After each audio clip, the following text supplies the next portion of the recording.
Yes. ఇదైతే కొబ్బరి halwa taste అయితే చాలా బావుంది. సో, నేను గూడా ఎక్స్‌పెక్ట్ చేయలేదు ఇంత బాగొస్తుందని. మీరొకసారి చేశారంటే ఖచ్చితంగా మీకు నచ్చుతుంది. మళ్ళీ మీరే చేస్తారు. సో, అంత బావుంది.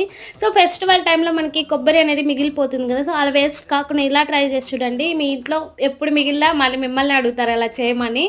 సో, ఇప్పుడైతే మనం ఒక కప్పు కొబ్బరికి తురుముకున్నానికి హాఫ్ కప్పు బెల్లం తీసుకొని బాగా ఇలా మిక్స్ చేసుకొని ఇప్పుడు ఒక పాన్ పెట్టి అందులో వేసేసి ఇది బాగా ఒక 15-20 మినిట్స్ లో ఫ్లేమ్‌లోనే మీడియం టు అడ్జస్ట్ చేసుకుంటే బాగా ఇది కుక్ అవ్వాలి. సో, ఆలోపు మనం ఇంకో చిన్న పాన్ పెట్టి గీ వేసి మనకి నట్స్ మీ ఇష్టం ఏమైనా వేసుకొని నేను వెండి ద్రాక్ష వేశాను. సో, ఇది బాగా ఫ్రై చేసి ఇది పక్కన పెట్టుకొని 15 మినిట్స్ తర్వాత చూసారా ఇలా వస్తుంది. మన పాన్‌కనేది అంటుకోదు. మనం ఆ టైంలో ఇలాచీ పౌడర్ వేసేసి గీ మీకు ఎంత ఎక్కువ ఇష్టమైతే కొంచెం ఎక్కువ వేసుకోండి ఇంకా బావుంటది. సో, ద్రాక్ష కూడా వేసి బాగా మిక్స్ చేసి ఇంకా సర్వ్ చేసుకోవడమే. ఇదైతే చాలా హెల్తీ కూడా. చిన్న పిల్లల నుంచి పెద్దవాళ్ళ వరకు ఎవరైనా తినొచ్చు. పిల్లలు కూడా చాలా ఇష్టంగా